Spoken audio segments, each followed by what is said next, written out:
और जयमल जी से कहिए, माता तो अवध्य होती है, माता के ऊपर तो कौन हाथ उठाएगा। माता जी से कहा, आप जाकर अपने पुत्र को कहिए, समझाइए कि इस समय निर्णय लेने का अवसर है, शत्रु सेना बाहर उपलब्ध है, उपस्थित है, अब कौन युद्ध करेगा। माता जी भी डरते डरते गई, आज तक कभी पूजा में विघ्न उपस्थित नहीं किया था, पता था जयमल स्वीकार नहीं करता कोई पूजा में व्यवधान उपस्थित करे। वह भी डरते डरते पीछे से गई और कहा, बेटा नगर पर संकट है, शत्रु सेना ने आक्रमण किया है। जयमल जी अपने ध्यान में डूबे थे, उनके मुख से एक ही बात निकली, करे हरि भली है। आक्रमण किया तो हरि भली करेंगे, जब वो हमारे एकमात्र सहायक है, स्वामी है, सखा है, तो हमें डरने की जरूरत कहाँ है। करे हरि भली। नहीं उठे पूजा से, नहीं छोड़ी पूजा, अपने नियम में कोई विश्राम नहीं दिया, उठकर भागे ही नहीं, निष्ठा पूर्वक वही चार भुजानाथ जी के साथ, और चार भुजानाथ जी को भी प्रार्थना नहीं। ऐसा नहीं कि माता जी ने आकर सूचना दे दी तो चलो हे प्रभु अब तो हमारे नगर को घेर लिया है, अब आप रक्षा करो, उनसे भी प्रार्थना नहीं। भक्त को प्रार्थना करने की जरूरत नहीं। अधिक से अधिक अनिष्ट क्या होगा, नगर नष्ट हो जाएगा, हम मारे जाएंगे, तो मरना तो है ही, जीव तो विनाशी ही है, अच्छा है, मर भी जाएंगे तो क्या होगा। मृत्यु तो एक विश्राम स्थल है, जहां तुमसे मिलने का अवसर मिलता है। कब मरी हो कब भेटी हो पूर्ण परमानंद, मरने से भक्त कहाँ डरता है। जयमल जी निश्चिंत थे, प्रभु से प्रार्थना भी नहीं की, अब तो भगवान के ऊपर संकट आ गया। चार भुजानाथ जी ने कहा, एक भक्त ने अपने वचन से कहा है, करे हरि भली है। अब हरि को अपनी ड्यूटी निभानी थी, अपना फर्ज निभाना था। शत्रु सेना बाहर पूरी तैयारी के साथ आक्रमण करने के लिए तत्पर थी। चार भुजानाथ जी स्वयं घुड़साल में पहुंचे, जयमल जी का घोड़ा उठाया, सांवरे सलोने सैनिक का वेश धारण किया, घोड़े पर सवारी की। देखो भक्त का घोड़ा भी कैसा कृतार्थ हो जाता है। भगवान ने उस घोड़े पर सवारी की, किले की प्राचीर से छलांग लगा दी, शत्रु सेना के मध्य पहुंच गए। और हाथ में कोई धनुष नहीं, कोई बाण नहीं, कुछ भी नहीं। सब लोगों ने देखा किले की प्राचीर से ये कैसा सैनिक कूदा है। घोड़ा तो जयमल जी का है, लेकिन सैनिक तो बड़ा विचित्र है। सैनिक का वेश है, कवच धारण किया है, नीचे पीले रंग के पीतांबर की फेट कसी है, लेकिन हाथ में कोई शस्त्र नहीं है। बड़े घुंघराले लंबे लंबे उसके बाल हैं, सिर पर मोर मुकुट है, आंखें ऐसी हैं विशाल कमल दल के समान नेत्र है। और क्या कर रहा है, अपने विशाल नयनों से टेढ़ी भ्रगुटी करके सिर्फ शत्रु सैनिकों को देख रहा है। और जिस शत्रु सैनिक की दृष्टि उसके ऊपर टिकती है, बड़ी सुंदर मंद मंद मुस्कान बिखेर देता है। और जैसे ही वो मुस्कुराता है, बड़ी विचित्र बात होती है, सैनिकों के हाथ से तलवारें गिर जाती हैं, उनकी ढाल उनके भाले कहीं दूर पड़ जाते हैं, वे सैनिक स्वयं जमीन पर लोटपोट होने लगते हैं, दृष्टि उस पर टिकी रहती है, आंखों से अश्रु की धार बहने लगती है, युद्ध करना है कि नहीं करना है सब भूल जाते हैं। एक एक सैनिक की यही दशा हो गई, मानो सांवरे की ये जो तिरछी चितवन है ये कटार बन गई, उसकी मंद मंद मुस्कान खंजर बन गई, और ऐसी चित्त में जाकर लगी, ऐसी हृदय में जाकर लगी, सारी शत्रु सेना घायल हो गई। ये हम अपने मन की बात नहीं कह रहे, अब पूछ सकते हैं बेड़ता में। चार भुजानाथ जी ने ऐसा युद्ध किया, युद्ध किसी और साधनों से नहीं लड़ा, केवल अपनी मंद मंद मुस्कान और अपनी तिरछी चितवन से युद्ध लड़ा। हमारे ठाकुर को अष्ट शस्त्र उठाने की जरूरत ही कहाँ है, उनकी घुंघराली अलके ही ऐसी हैं जिसमें किसी का भी मन फंस जाए। उनकी तिरछी चितवन ही ऐसी है, किसी के भी हृदय को घायल कर दे। और वो मंद मुस्कान तो ऐसी कटार है, ऐसी कटार है कि भीतर यदि वो कटार घुप गई, उस कटार ने हृदय को छलनी कर दिया, तो फिर वो हृदय और किसी काम का रहता ही नहीं है। फिर उस हृदय से और किसी सांसारिक काम की उम्मीद करना व्यर्थ है। पूरी सेना ऐसे ही घायल हो गई। उनके 4 घंटे पूर्ण हुए। जयमल जी आए घुड़साल में कि चलो अब युद्ध करना है, घोड़े को ले जाए। घोड़ा तो ऐसा थका हुआ था, झाग उगल रहा था। जयमल जी ने कहा, मेरे घोड़े पर किसने सवारी की? थोड़ा सैनिकों की तरफ आंखों से देखा, ततेरी आंखें। सैनिक बेचारे कोई जवाब देते नहीं बनता था। सैनिकों को आदेश दिया, किले के द्वार खोलो, केसरिया बाना पहन लो, क्योंकि अब तो मरना निश्चित है। जोधपुर की सेना बड़ी है, हमारे पास इतने संसाधन नहीं है, हम क्या मुकाबला करेंगे। केसरिया बाना राजपूत तभी पहनते हैं जब मृत्यु का अवसर निकट होता है। केसरिया बाना पहनकर बाहर निकले तो विचित्र दृश्य देखा, सारी सेना घायल पड़ी।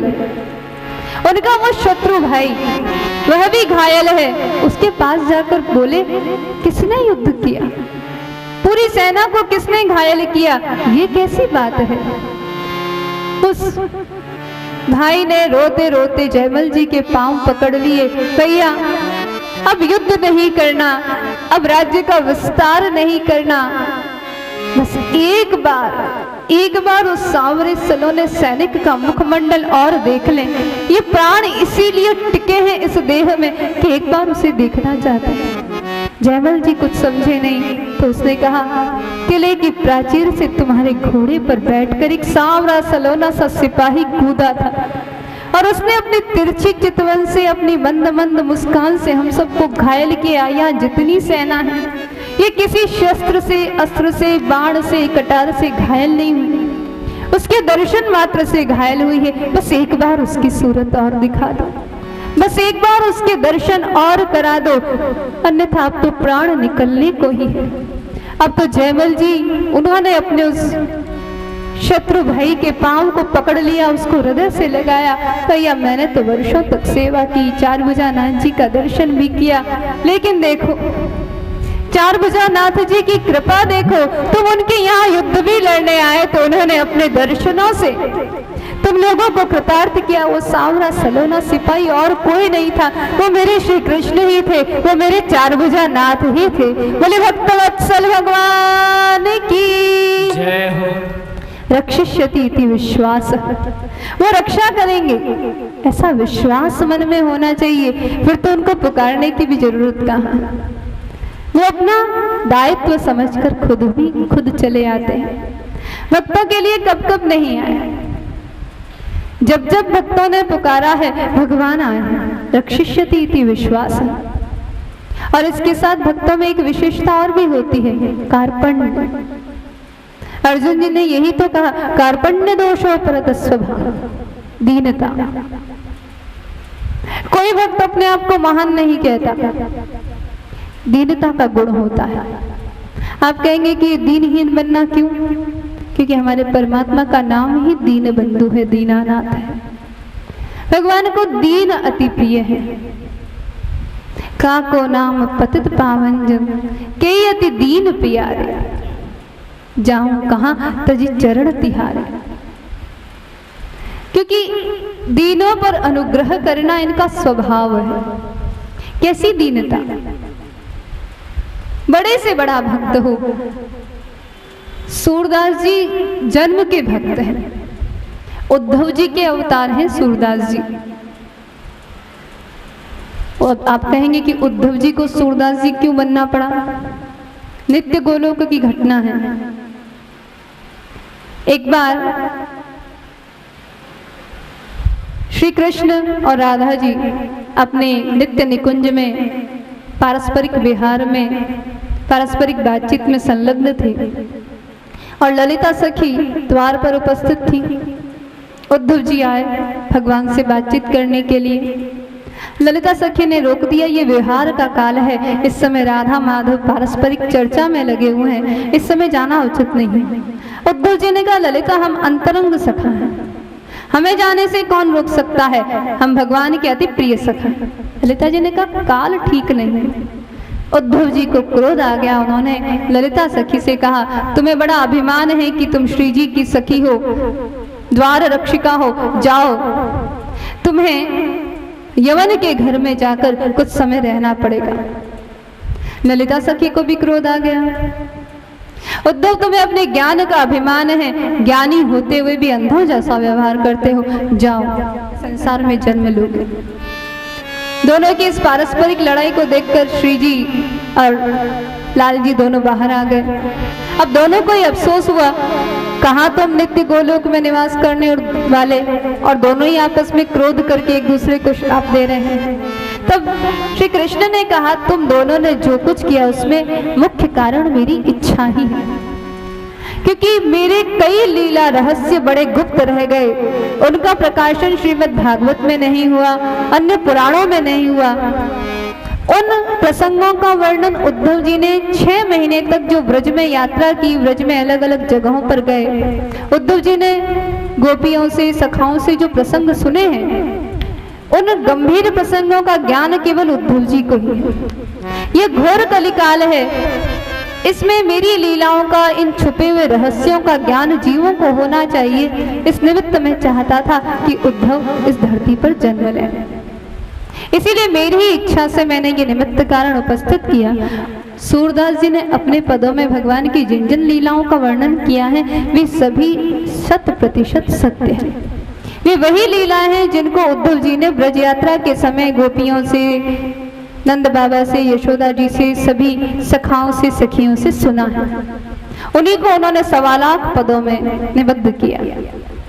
ऐसे सूरदास जी जो साक्षात उद्धव जी के अवतार हैं, छल, कपट, द्रोह, ईर्ष्या जिनको कहीं दूर दूर तक स्पर्श भी नहीं करते, उनकी दीनता देखिए। वो क्या कहते हैं, मौसम कौन कुटिल खल कामी, जाहि तन दियो वाहि बिसरायो, मौसम कौन नमक हराम।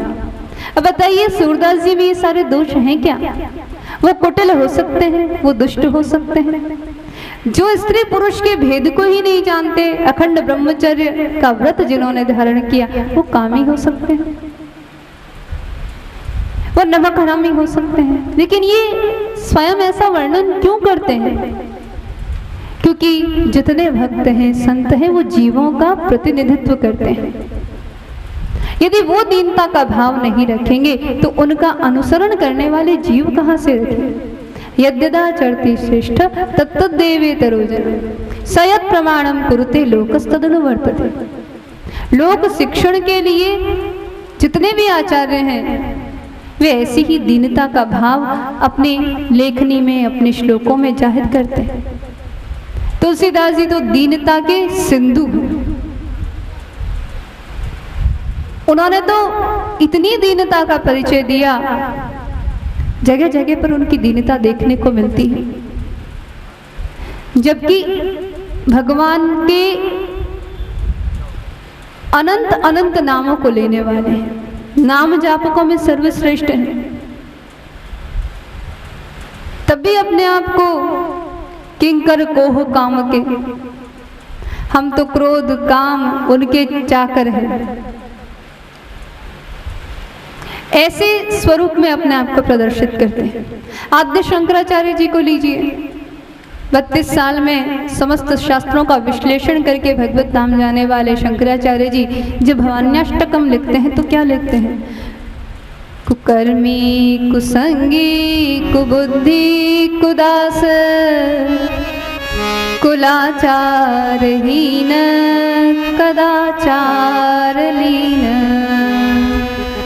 कुदृष्टि कुवाक्य प्रबंध सदाहं गतेस्त्वं त्वमेका भवानी न तातो न माता न बंधुर्न भ्राता न पुत्रो न पुत्री न भर्त्यो न भ्राता न जाया न विद्या न व्रत गतिर्ममैव गतिस्त्वं त्वमेका भवानी भवावधिपारे महादुःखभीरु प्रपात प्रकामी प्रलोभी प्रमत्त कुसंसार पाश प्रबद्ध सदा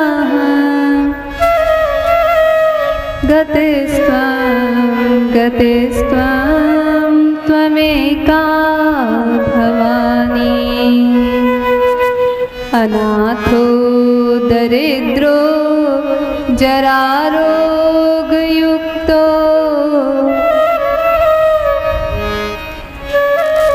अनाथो दरिद्रो जरारोगयुक्तो प्रकाम प्रमादी प्रलोभी प्रमत्त नान्यं न जाने शरण्यं कदाचित् गतिस्त्वं त्वमेका भवानी। शंकराचार्य जी जैसे सिद्ध कह रहे हैं, कुकर्मी कुसंगी, मैं कुकर्मी हूँ, कुसंगी हूँ, कुबुद्धि हूँ, कुदास हूँ, मैं कुलाचारहीन हूँ, जो स्वयं इतने उच्च कुल के ब्राह्मण हैं, मेरे में कोई सदाचार नहीं है, मुझे बोलना नहीं आता, कुवाक्य प्रबंध, जो सौंदर्य लहरी जैसा ग्रंथ लिखते हैं, जो ब्रह्मसूत्र का शांकर भाष्य लिखते हैं, जो प्रस्थान त्रयी की व्याख्या करते हैं, वो कहते हैं कुवाक्य प्रबंध सदा। ये दीनता है। दीनता के पीछे एक ही भाव है, यदि व्यक्ति दीन नहीं होगा तो उसे अपनी करनी का अहंकार आ जाएगा, और अहंकार विमूढ़ात्मा वो भगवान को कभी जान नहीं सकता। हमारे ठाकुर जी की एक शर्त है, जलन खुदी रघुनाथ को नहीं सुहाती, कोई करे अभिमान तो उसकी तोड़े छाती। उन्हें अहंकार पसंद नहीं है, और अहंकार ऐसा बड़ा रोग है, झट से अपनी चपेट में ले लेता है। दूसरे भूत पिशाच तो लगते होंगे, नहीं लगते होंगे, मिथक होगी, किंवदंती होगी, पता नहीं, लेकिन अहंकार का भूत यदि किसी को दबोच ले तो फिर वो कहीं का नहीं रहता। सारी सात्विक संपत्ति को हरण करने वाला है ये अहंकार का भूत, और इससे बचने का एक ही तरीका है, दीनता। बार बार व्यक्ति दीनता का आश्रय ले, हम बिल्कुल कुछ भी नहीं जानते, हमारी अपनी कोई करनी नहीं है, हम स्वतंत्र हैं ही नहीं, प्रभु आप करवाते हैं। इस बात को वाल्मीकि रामायण में स्वयं हनुमान जी कहते हैं। हनुमान जी से जब परिचय पूछा जाता है, हनुमान जी आप कौन हो, रावण की सभा में हनुमान जी हुंकार कर रहे हैं, उस समय हनुमान जी अपना परिचय देते हैं, दासो हम कौशलेन्द्रस्य रामस्य क्लिष्ट कर्मणा हनुमान शत्रु सैन्यानाम निहंता मारुतात्मज। हनुमान जी अपना पहला परिचय यही देते हैं, दासो हम। वैष्णवों का यही परिचय है, दासो हम, मैं दास हूं। और ये जो दीनता है, ये स्वामी भक्ति है, इसके बल पर ही भक्त बड़े से बड़े शहंशाह से भी अकड़ जाते हैं।